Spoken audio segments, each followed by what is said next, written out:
भाई महिला की कई बार होता क्या है कि पुरुष महिला की इच्छा भी नहीं है, रोगिणी भी है, तो पुरुष आया और वो संयोग कर लिया उन्होंने और संतान रह गई, तो संतान जो आएगी आपकी वो रोगी आएगी निश्चित रूप से। आज देखते हैं समाज में जाते हैं ना, तो चेहरे के ऊपर ना ओज है ना तेज है, चमक है ही नहीं, सबके रूखे सूखे 12 बजे हुए हैं, सुबह के 6 बजे, चेहरे पे 12 बज रहे हैं। तो नाश्ते का जो भरपूर थाली है सुबह का क्या होना चाहिए? भोजन में जो है ना, सुबह नाश्ता न कर करके यदि हम उसको भोजन कहें ना, सुबह का भोजन तो ज़्यादा न उचित होगा। तो भोजन में आप उसमें अच्छी तरह से रसयुक्त सब्जी होनी चाहिए, उसमें आप मीठा ले सकते हैं, मीठे में भी गुरु भोजन यानी कि हलवा भी ले सकते हैं आप, या गाजर पाक ले सकते हैं आप ऋतु के हिसाब से। तो कोई भी इस तरह का गुरु भोजन लेना है तो वो भोजन से पहले करना है। अच्छा, यदि मीठा, गुरु का मतलब मीठा जो होता है वो गुरु ही होता है, भारी होता है, वो ज़्यादा ताकत वाला होता है। कोई भी पदार्थ, चाहे वो हलवा है, चाहे वो मिठाई है, लड्डू है, गाजर पाक है, चाहे गोंद के लड्डू हैं, तो वो सारे ही भारी होते हैं, ज़्यादा ताकत देने वाले होते हैं। तो ये भोजन से पहले करने हैं। पहले क्यों करने हैं? वो इसलिए करनी है क्योंकि वो पचने में भारी होते हैं। तो वो क्या होगा, यदि आपने मान लीजिए भोजन करना है, मैंने जो था ना, अपनी चर्चा हुई थी तो मैंने कहा कि सलाद का प्रयोग भोजन में नहीं करना चाहिए। वैसे तो आयुर्वेद ऐसा बोलता है। क्यों नहीं करना चाहिए? क्योंकि आपकी जो अग्नि है ना, उसमें आपने पहले सलाद खा ली ठा करके, सलाद पचने में हल्की होती है, तो वो क्या है, वो अग्नि में आपका जो पित्त है ना, जो एसिड है भोजन को पचाने वाला, वो डाइल्यूट हो जाएगा उसमें। फिर आपने रोटियां खा ली, रोटियां भी चलो कुल मिला करके पच जाएगी। उसके बाद आपने मीठा खा लिया, मिठाई खा ली कोई भी, तो उसके लिए तो अग्नि अच्छी चाहिए थी, सबसे तेज अग्नि चाहिए थी पचाने के लिए, तो वो बची नहीं आपके पास है, तो वो भोजन आपका पचेगा नहीं, उल्टा सड़ेगा। तो करना क्या है भोजन में हमें मीठा जो पदार्थ लेना है वो सबसे पहले खाना है, क्योंकि आपके पास अच्छी भूख है, बढ़िया वाली भूख है शुरुआत में, और बढ़िया अग्नि है। तो जो मीठा खाया, जो ताकत वाला आइटम खाया आपने, वो आराम से पच जाएगा। फिर जो आपकी थोड़ी बहुत भूख बची है, उसमें आप खट्टा भोजन लीजिए, जो खट्टा पदार्थ है वो ले लीजिए। फिर आप उसके बाद में फिर क्या है, आपको मिर्ची वाला तिक्त रस होता है ना, जो नमक वाला या मिर्ची वाला, वो भोजन करना। फिर वो क्यों करना है? क्योंकि थोड़ी सी अग्नि बच गई आपके पास, उसके हिसाब से ही भोजन करना है एक तो आपने। फिर ये मिर्ची मसाले जो होते हैं ना, ये खुद में भी पाचक होते हैं, ये भोजन को पचाते हैं, तो वो आराम से पच जाएंगे फिर वो भी। तो आपका भोजन सारा मीठा भी और खट्टा भी, और जो आपने तिक्त आदि प्रयोग किया है, मिर्ची आदि का जो भोजन बनाया आपने, सब्जी रोटी जो भी है, वो भी आपका पच जाएगा। तो फिर क्या होगा, आपको ताकत मिलेगी। ताकत कैसे मिलेगी? देखिए, मैं आपको तरीका बताता हूं कि भोजन पचता कैसे है। हमने खाया हमारे मुंह में गया, सबसे पहले भोजन हमने खाया, तो यहाँ पे बोध कफ होता है, मैं बोध कराता, ये कफ उस भोजन में मिल जाता है। तो भोजन को बहुत जल्दी भी नहीं खाना होता और बहुत आराम से भी नहीं खाना। ऐसा नहीं कि बहुत आराम से खाएं भोजन ठंडा हो जाए तो भी बेकार हो गया, ऐसा भी नहीं कि बड़दा खा के मुंह जल गया हमारा, वो भी गलत है। तो ठीक टाइम में गर्म भोजन में उष्णता रहे तब ऐसे खाना है। तो बोध कफ, हमारा बोध कराया उसने, कफ मिलकर के भोजन में चला गया हमारे, कहाँ पे? आमाशय में क्लेदक कफ होता है, वो वहां पर जाकर के मैस होता है, नू मिलता है पूरा चक्की की तरह, वो मिला देता है। मिलने के बाद फिर हमारी यहाँ पे छोटी आंत होती है, जिसको हम जठराग्नि बोलते हैं, यहाँ पहुंच जाता है मैस होकर के, भोजन गाढ़ा पेस्ट बन करके यहाँ पहुंचता है। तो वो एसिड होता है, लीवर छोड़ता है हमारा, तो वो यहाँ पर जाकर के फिर वो पचता है। पचने के बाद क्या होता है? पचने के बाद ठीक वही प्रक्रिया होती है, जैसे मौसमी ले लिया आपने या नींबू ले लिया, उसको आपने निचोड़ दिया, निचोड़ने के बाद रस निकल गया इधर, और वो नींबू का छिलका बच गया इधर।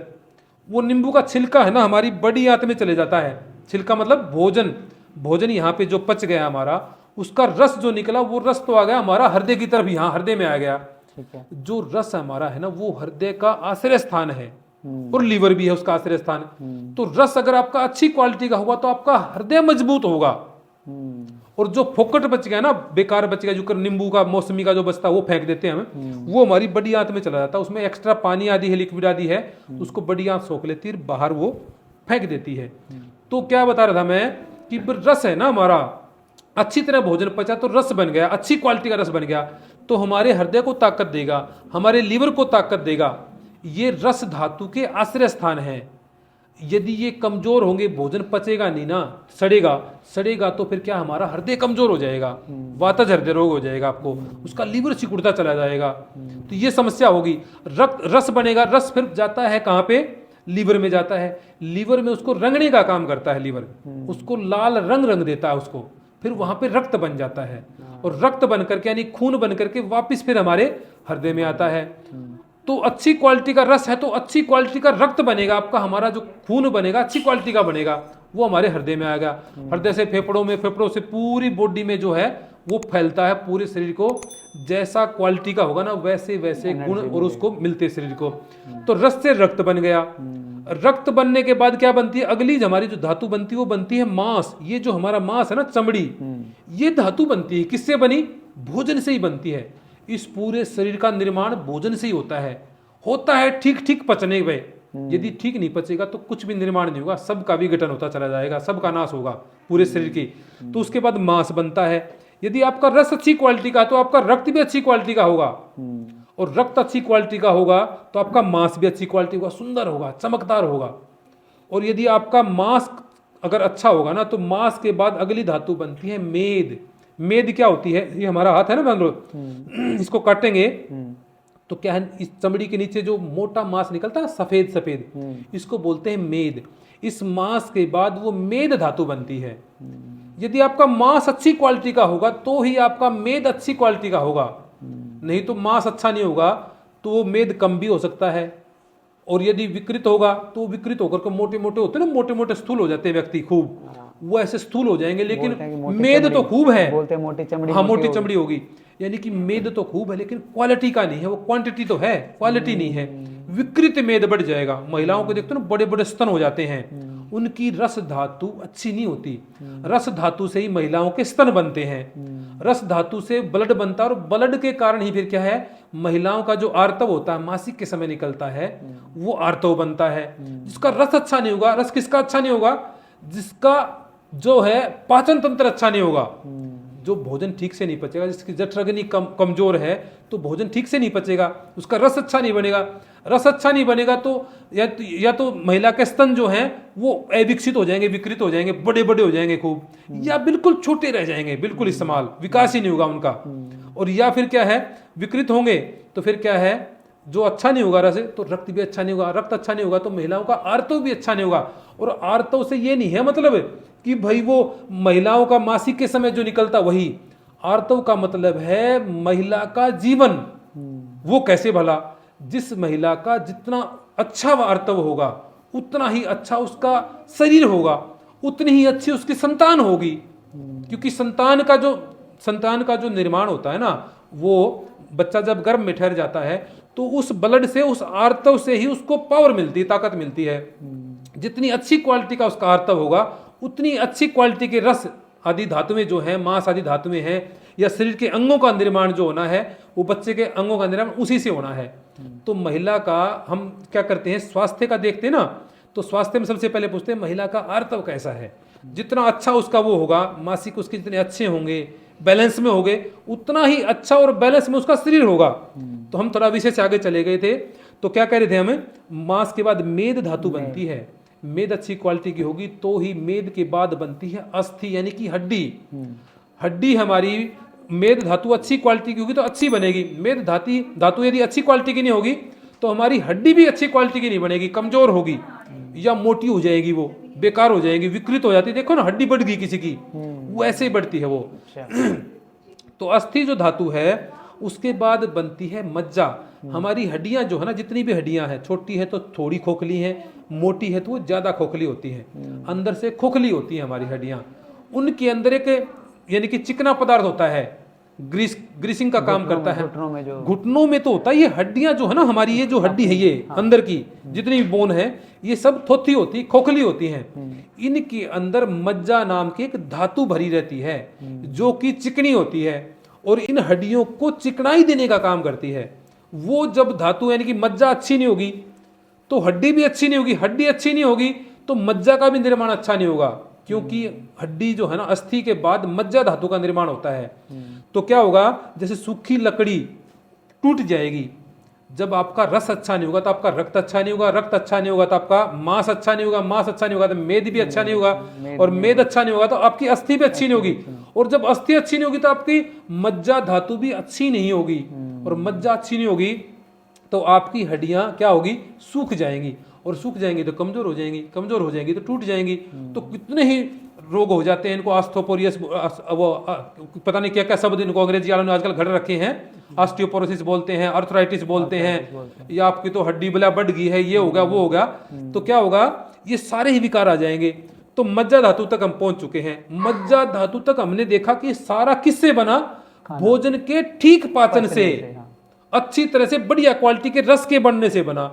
मज्जा के बाद बनता है, पुरुषों में शुक्र बनता है, वीर्य बनता है, और महिलाओं में बनता है आर्तव, जो कि एक संतान का निर्माण करते हैं। तो माता पिता का जिसका वीर्य उत्तम क्वालिटी का होगा, महिला का भी आर्तव उत्तम क्वालिटी का होगा, सम अवस्था में होगा, ना उसमें वात ज्यादा है, ना उसमें पित्त ज्यादा है, ना उसमें कफ ज्यादा है। ऐसे ही पुरुष में भी हम देखते हैं कि रोगी है व्यक्ति, रोगी व्यक्ति है, बिल्कुल चमड़ी का रंग उड़ा हुआ है, चेहरे का रंग उड़ा रहता है, और इधर की बात करता कभी उधर की बात, स्थिरता है ही नहीं उसमें, वायु के चल गुण आ गए उसमें। वायु क्या होती है, वायु चंचल होती है, मनुष्य के जब वात के गुण बढ़ जाते हैं उसमें चंचलता बढ़ जाती है। ऐसे ही महिला भी रूखी सूखी, बीमार है, रोगी है, यदि उस समय पे हम गर्भ स्थापना कर देते हैं, भाई महिला की कई बार होता क्या है कि पुरुष, महिला की इच्छा भी नहीं है, रोगिणी भी है, तो पुरुष आया और वो संयोग कर लिया उन्होंने और संतान रह गई, तो संतान जो आएगी आपकी वो रोगी आएगी निश्चित रूप से। जो जैसी स्थिति पुरुष में है, जैसी स्थिति उस महिला की है, वही सारे के सारे रोग उसमें आते हैं। आयुर्वेद में तो ये सारे का सारा बहुत सूक्ष्मता से बता रखा है कि भाई जब गर्भ स्थापना करें तो क्या है, करवट पर भी नहीं सोई हुई होनी चाहिए लेडीज, सीधी होनी चाहिए वो, तो ही स्थापना करें, ना तो ना करें। रोगी ना हो, रोग नहीं होना चाहिए किसी प्रकार का। और यहां तक ये विधान भी है कि भाई आपको जैसी संतान चाहिए ना जी, भीम जैसी संतान चाहिए आपको, या अर्जुन जैसी संतान चाहिए आपको, या कृष्ण जैसी संतान चाहिए, तो आपको वैसी ही संतान मिल सकती है यदि आपने आयुर्वेद को पढ़ा है तो। एक आपको दृष्टांत बताता हूं मैं, अभी वो अपना विषय थोड़ा पीछे छूट गया, एक दृष्टांत बताता हूं मैं। योगेश्वर कृष्ण जी महाराज का जब जन्म हुआ ना, तो जन्म के समय में जब अपने वो होता ना क्या, वो सुहाग रात वाली रात, उस रात्रि को दोनों पति और पत्नी कमरे में चले गई। तो कृष्ण जी ने कहा, हे देवी, आपको जो है ना कैसी संतान चाहिए, क्योंकि आजकल जो हम विवाह मानते हैं ना, भाई विनोद की स्थिति बना, विनोद की चीज बना ली हमने इसको, तो एक रोमांच की चीज बना ली। ऐसा नहीं है। गृहस्थ का मतलब है, विवाह का मतलब है एक समाज को उत्तम उत्तम संतान देना, ठीक है ना जी। तो श्री कृष्ण जी ने पूछा कि हे देवी, तेरे को क्या चाहिए, कैसी संतान चाहिए। तो उन्होंने कहा कि देवता जी, मेरे को तो हूबहू आप जैसी ही योग्य विद्वान है, प्रकांड विद्वान है, क्यों जी, नित्य निपुण है, ऐसी ही विशेष गुणों वाली संतान चाहिए। तो योगेश्वर कृष्ण जी ने कहा कि मैं अभी 36 वर्ष का हूं और मेरी पूर्ण ब्रह्मचर्य में अभी 12 वर्ष बाकी है। 48 वर्ष का पूर्ण ब्रह्मचर्य होता है, और वो उस समय थी, वो 24 वर्ष की थी, और वो जब 36 वर्ष की महिला होती तो महिलाओं में ब्रह्मचर्य 36 वर्ष का पूर्ण होता है।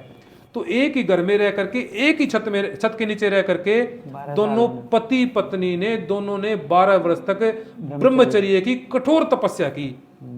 कभी मन में भी कामुकता नहीं आई, और उसके बाद उन्होंने एक ही संतान का निर्माण किया, जिसको लोग जानते कम है वैसे। उस संतान का नाम था प्रद्युमन। और ऐसा बताते हैं, महाभारत को पढ़ोगे तो उसमें दृष्टांत आता है कि ऐसा है कि जब वो थोड़ी सी उम्र में जवान हो गया, बहुत तकड़ा जवान हो गया, रुक्मिणी कहती है योगेश्वर कृष्ण जी को कि महाराज, आप है ना अपने गले में कुछ ना कुछ ऐसा डाल के रखा करो कि दूर से जब आते हो ना आप तो मैं कंफ्यूज होती हूँ यानी कि आप में और उसमें जो है ना बेटे में, वो कंफ्यूज हो जाती हूँ मैं, दोनों में जो है अंतर नहीं देख पाती। तो ऐसी संतान का निर्माण उन्होंने किया। किस आधार पे किया? आयुर्वेद के आधार पे किया उन्होंने।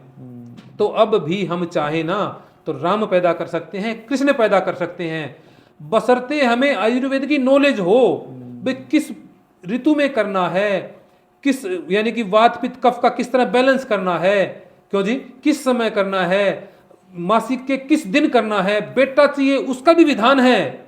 आजकल कहते हैं ना बेटा बनाने की दवाई चाहिए, क्यों जी? तो आयुर्वेद में तो पुत्र के लिए भी स्पेशल मार्गदर्शन कर रखा है, भी पुत्र प्राप्ति चाहिए तो ऐसा विधान है, ये रास्ता है पुत्र की प्राप्ति का। और यदि पुत्री चाहिए आपको, क्योंकि देखो पुत्र भी चाहिए लोगों को और पुत्री चाहने वाले भी बतेरे लोग हैं, तो यदि पुत्री चाहिए आपको तो आपको ये करना है, आपको पुत्री की प्राप्ति होगी।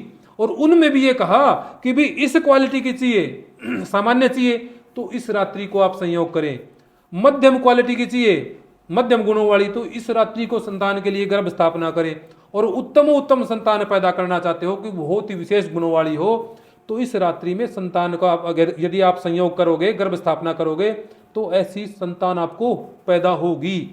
तो सारे का सारा ये जान विजान इस पुस्तक है ना, देखो ये अष्टांग हृदयम इस पुस्तक में भरा पड़ा, इतनी सी पुस्तक में बस ये। क्यों जी? अगर हम इस पे चर्चा करें 1 हफ्ता 10 दिन तक चर्चा करते रहें तो भी पूरी नहीं होगी, इतना जान विज्ञान इसमें भरा पड़ा है। हम जो बात कर रहे थे विषय से थोड़ा अलग चले गए थे, हमारा विषय हम खाना, वो जो लाइफस्टाइल भी था। दूसरी जो हमारी बात आई थी ना कि हमारी मज्जा धातु बन गई, मज्जा बढ़िया होगी तो हड्डियां हमारी चिकनी होंगी तो क्या होगी, मजबूत होंगी। और वो यदि मज्जा धातु अच्छी नहीं होगी तो सूख जाएंगी, हड्डियां टूट जाएंगी, जल्दी हड्डियों के रोग हो जाएंगे। तो मज्जा के बाद हमारी 7वीं धातु बनती है वीर्य। हम इस यहाँ पर पहुंच गए थे। और महिलाओं में आर्तव बनता है।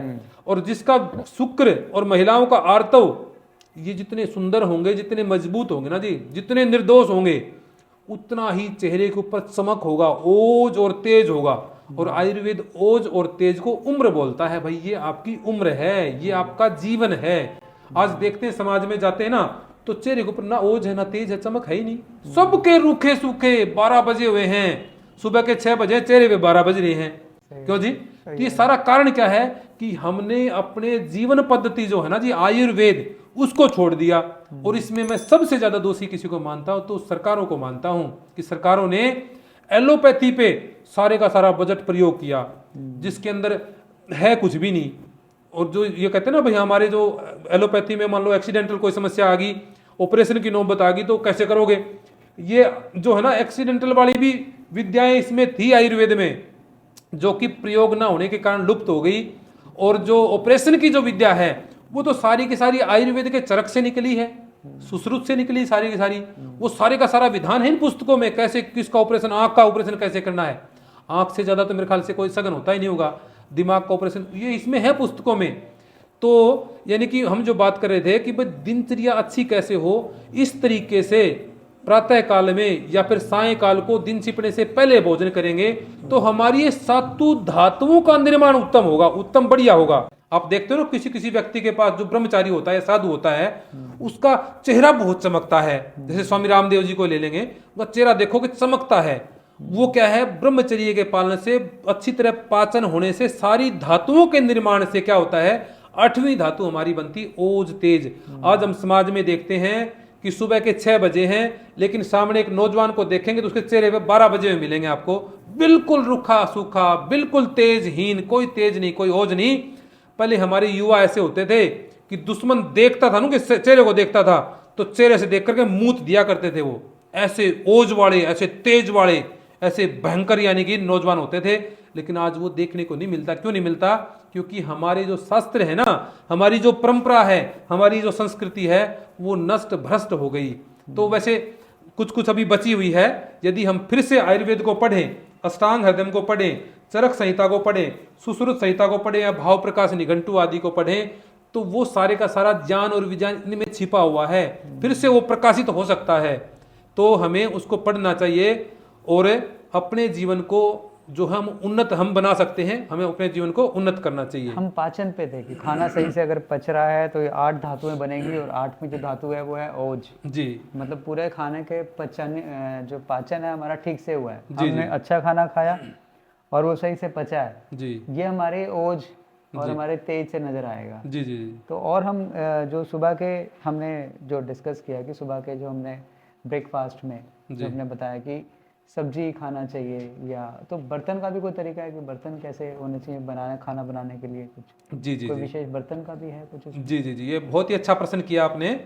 देखिए बर्तन का बहुत विशेष महत्व है। जिस पात्र में आप पान करते हैं ना कोई भी चीज, बनाते हैं उसमें तो विशेष गुण आ ही जाते हैं। यदि आप पीते भी हैं ना तो उसके भी गुण उसमें आ जाते हैं। तो भोजन बनाने के लिए सबसे उत्तम कोई पात्र है तो वो मिट्टी का पात्र है जी।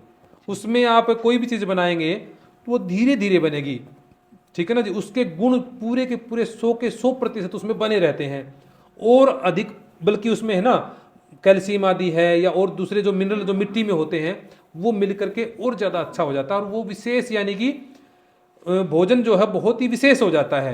आप उसका प्रयोग भी हम करते हैं तो पता लगता है, दूसरे पात्र में इस पात्र में भी बनाएगा भोजन का अलग से ही पता लगता है, गंध आदि से भी, खाने आदि से भी। उसके बाद कोई है तो वो कांसा, कांसी जो हमारे घरों में पहले सब घरों में होती थी, वो कांसे का प्रयोग करना चाहिए। कांसा, उसके बाद जो है पीतल का प्रयोग करना चाहिए। पीतल का तो पीतल आपके पास जी जी जी हाँ, पीतल के हैं हमारे पास पात्र। तो पीतल का मैंने पहली ये बार देखती आपके है यहाँ पर देखा जी। और ये जैसे ये कढ़ाई है, ये कढ़ाई जो है लोहे की, लोहे के पात्रों का भी हम प्रयोग कर सकते हैं। लोहा भी अच्छा है शरीर के लिए, ठीक है ना जी। बाकी सिल्वर सबसे निकृष्टतम है और स्टील जो है उसके बाद में वो भी अच्छा नहीं है इतना। तो हमें भोजन में जो है पात्रों का विशेष ध्यान रखना चाहिए। मिट्टी का हो, अपना पीतल का हो, या फिर अपना जो है कांसे का हो, या फिर लोहे के पात्र हो। लोहे के पात्र में भी हम रोज भोजन नहीं बना सकते क्योंकि आयरन ज्यादा बढ़ जाएगा थोड़ा उससे भी। और कांसा और पीतल है तो उस पे भी कलई किए होना चाहिए। ये बहुत विशेष बात है, बिना कलई किए प्रयोग नहीं करने चाहिए। और कलई जो होती है ना जी, वो बहुत ही विशेष ताकत देने वाली, जिसको आयुर्वेद में बंग भस्म भी बोलते हैं, बहुत ही महंगी भस्म है कि बंग भस्म बोलते हैं, जो ताकत देने का काम करती है। तो वो कलई से ही बनती है। तो वो कलई उस बर्तन पे करते तो वो कलई का अंश भी धीरे धीरे करते करते कुछ कुछ भोजन में आता है हमारे। तो हमारी पुरानी जो परंपरा थी वो इसी तरह की थी कि हम इन पात्रों में भोजन करते थे। गांव गांव में ठठेरे आया करते थे पहले, और वो इन पात्रों को, बर्तनों को जो है कलई करते थे। उनके नीचे वो परात आदि घिस जाया करती, हमारी पीतल की होती थी उस समय, तो वो दमड़ी लगाया करते उनके नीचे। अब वो परंपराएं सारी हमारी नष्ट हो गई। तो जैसे वो परंपराएं हमारी, वो परंपराएं नहीं थी, वो हमारा जीवन था। तो जैसे परंपराएं नष्ट होगी तो वैसे जीवन भी नष्ट होता जा रहा है। जीवन कहाँ बच गए अब। तो नाश्ते में हमने 3 चीजें जिक्र किया कि पहले मीठा खाना है जी, फिर उसके बाद हमें थोड़ा उससे हल्का, जी जी और जी फिर बाद में सबसे हल्का। जी जी जी। और आपने बताया कि खट्टा खाना है, पहले मीठा फिर खट्टा, फिर तीसरा आपने कुछ बताया था मिर्ची वाला, मिर्ची मसाले वाला। मिर्च मसाला। हाँ, तो लास्ट इसके में टाइप हमने नहीं बताई, मतलब हमने सिर्फ मोटा मोटा बता दिया कि ये है। जी। लेकिन अगर कोई हफ्ते में पूरा खाना चाहे तो क्या पहले दिन क्या क्या क्या खा सकता है, वो क्या चीजें कैसे खानी चाहिए? देखिए वैसे तो उसके लिए कोई टाइप की जरूरत नहीं है। हमें हमें जो है ना जी 6 रस हैं, 6 रस युक्त भोजन करना चाहिए। वो जरूरी नहीं एक ही बार में करें, पूरे दिन में 6 रसों युक्त भोजन होना चाहिए। वो कौन कौन से रस है? मधुर रस, मधुर का मतलब मीठा, उसमें मीठी मधुर रस के जो गेहूं है वो भी मधुर रस ही है, चावल है वो भी मधुर रस की है। इनका रस होता अलग अलग पदार्थों का। इसका वो आयुर्वेद को पढ़ोगे ना, भाव प्रकाश निघंटु को, तो उसमें पता लगेगा भाई ये जो पदार्थ है हमारा, ये इसका रस कौन सा है। तो वो 6 रसों में सारे ही विटामिन, सारे ही प्रोटीन आ जाते हैं। नहीं, जैसे हम लोग नाश्ते की बात कर रहे थे, सुबह नाश्ते में अगर उसको मीठा खाना है तो क्या क्या खा सकता है? थोड़ा सा ऑप्शन अगर बता देंगे तो आसान हो जाएगा। ऑप्शन तो नाश्ते में आप यानी कि अगर सर्दी का मौसम है, सर्दी के मौसम में तो आप कुछ भी भारी, जैसे खीर भी खा सकते हैं आप, हलवा खा सकते हैं, या गाजर पाक खा सकते हैं आप, ठीक है। या फिर और कुछ भी वो हलवा टाइप का घी में तल करके भून करके ऐसा खा सकते हैं सर्दी के मौसम में, क्योंकि जठराग्नि अच्छी होती है उस समय पे। बाकी ऋतुओं में जो मान लीजिए या क्या बोलते हैं, बसंत है या फिर ग्रीष्म ऋतु है या वर्षा ऋतु है, उस समय पे हमारी जठराग्नि सबसे मंद होती है। तो उस समय पे जब भी भोजन करेंगे थोड़ा हल्का ही करेंगे। किसी उस समय दलिया भी खा सकते हैं हम, उस समय पे हम खिचड़ी भी खा सकते हैं, इस तरह का भोजन करके। नहीं, जैसे पहले मीठा खाया उसके बाद में फिर जो खट्टा खाना है वो क्या खा सकते हैं? क्या क्या खट्टे में क्या क्या खा सकते हैं? खट्टे में तो भोजन में वैसे जो है ना जी, रोज खट्टा अलग से तो क्या लेकर के आएंगे हम, उसमें जो नींबू वो डालते हैं ना, हम क्या बोलते हैं, टमाटर जो डालते हैं सब्जी में, अच्छा, वो उसमें उसका उससे काम चल जाएगा। क्योंकि सबसे ज्यादा हमें मधुर रस का प्रयोग करना है। उसके बाद जो है अमल यानी कि खट्टे का, उसके बाद उसका कम आंवला ले सकते हैं, नींबू ले सकते हैं, नहीं तो टमाटर ले सकते हैं उसमें आप। उसके बाद लवण है, लवण हम सब सब्जियों में थोड़ा थोड़ा मामूली सा ही तो डालते हैं ना, उतना सा ही प्रयोग करना उसमें लवण। नमक बोला जाता है, जी जी जी जी, काला नमक, सन्ना नमक, तो वो लवण में आ जाएगा। 3 रस तो आपके ये हो गए। उसके बाद कटु रस आता, कटु रस में आती काली मिर्ची, पीपल, सौंठ आदि ये। तो इनका थोड़ी सी मात्रा में सर्दी का मौसम है थोड़ी ज़्यादा मात्रा में, ठीक है ना जी, क्योंकि ये ताकत नहीं देते। शुरुआत के 3 रस जो ना, मधुर, अम्ल और लवण, ये ताकत देने का काम करते हैं। और ये जो बाद वाले 3 रस हैं, कटु, तिक्त और कसाय, ये क्या करते हैं, शरीर को स्वस्थ रखने के लिए, बैलेंस करने के लिए छेदन भेदन का काम करते हैं, शोषण का काम करते हैं। तो कटु रस काली मिर्ची का या पीपल का इस तरह थोड़ा प्रयोग कर लेंगे, उसमें थोड़ी थोड़ी मात्रा में करना, वो ज़्यादा नहीं करना, ज़्यादा करने से दोष भी करेंगे। उसके बाद तिक्त रस कौन से हैं, तिक्त रस में मान लीजिए वो क्या बोलते हैं अपना चिरायता आदि है, जो कड़वी चीज़ें हैं, उनका प्रयोग भी थोड़ी थोड़ी मात्रा में हमें करते रहना चाहिए। कसाय रस कौन से हैं, जैसे नीम आदि है, नीम आदि का भी ये 6 रस है टोटल। तो हमें अपनी दिनचर्या में इन 6 रसों को सबसे ज़्यादा मधुर रस का प्रयोग करना है। जो बहुत ज़्यादा मोटे आदमी, जो ज़्यादा बलवान हो चुके हैं, बलवान का मतलब मोटे हो चुके हैं, उनको मधुर रस का कम प्रयोग करें, कटु रस का प्रयोग ज़्यादा करें, वो छेदन भेदन करके उसको पतला कर देंगे, कमजोर कर देंगे, ठीक है। जो पतले हैं वो इनका प्रयोग कम करें, कटु, तिक्त, कसाय आदि का, वो मधुर, अम्ल, लवण का प्रयोग ज़्यादा करें, तो वो मजबूत होता चला जाएगा। इस तरह से हमें वो भोजन का, तो जैसी जिनके पास व्यवस्थाएं होती ना, वो अपने हिसाब से उसको निर्धारित करना पड़ेगा, उसकी तासीर के हिसाब से। ऐसा हम नहीं कह सकते कि इस ऋतु में आपको यही खाना है, क्योंकि 3 प्रकृति के आदमी हैं। वात वाले को अलग तरह का भोजन चाहिए, पित्त वाले को अलग तरह का चाहिए, और कफ वाले को अलग तरह का भोजन चाहिए। घर में यदि 3 प्रकृति के व्यक्ति, तो तीनों को अलग अलग हिसाब से भोजन बना के खाएंगे तो ही स्वस्थ रहेंगे। यूं नहीं है एक भोजन बन गया सबको खिला दिया, 2 को लाभ करेगा, 1 को नुकसान करेगा, 2 को नुकसान करेगा, 1 को लाभ करेगा, तो ये तरीका नहीं है। इसी कारण से हम जो आज रोगी हैं। तो आचार्य जी से जो हमने बातचीत करी, आज हमारा सेशन था कि हम लाइफ सेशन को पूरा कवर करेंगे, पूरा लाइफस्टाइल को, पूरे दिन के लाइफस्टाइल को कवर करेंगे, जो आयुर्वेद के हिसाब से पॉसिबल हो सकता था कि कैसे हमें जीना चाहिए। लेकिन आयुर्वेद अपने आप में जब हमें पता लगा कि इतना बड़ा है, इतना बड़ा इसके पीछे विज्ञान है, और इसको चलना और कैसे इसका पालन कर रहे हैं, वो हमने समझा। ये सेशन में हमने सिर्फ अभी मॉर्निंग का ही कवर किया, सुबह उठना और नाश्ते तक का क्या होना चाहिए, इतना ही हम समझ पाए हैं। अभी तो ऋतु के अनुसार और पता नहीं क्या क्या बहुत कुछ है, तो ये एक पॉडकास्ट में कवर करना मुश्किल था। तो हम नेक्स्ट पॉडकास्ट जल्दी करने के लिए आचार्य जी से टाइम लेंगे। Thank you very much. इसको शेयर जरूर करिए, क्योंकि बहुत से लोगों के लिए फ़ायदेमंद हो सकता है। धन्यवाद। थैंक यू जी, धन्यवाद आपका भी और आपकी पूरी टीम का। आपने इतना कीमती समय मुझे दिया, तो आप सभी का बहुत बहुत धन्यवाद। बहुत बहुत शुभकामनाएं आपको भी, और सभी जो श्रोता हैं, देखने वाले हैं, उनको भी बहुत बहुत शुभकामनाएं। आप सभी का जीवन जो है उज्जवल हो, भविष्य आपका बहुत ही उन्नत हो, आनंददायक हो, ऐसी मेरी शुभकामनाएं आप सभी को। थैंक यू जी, धन्यवाद।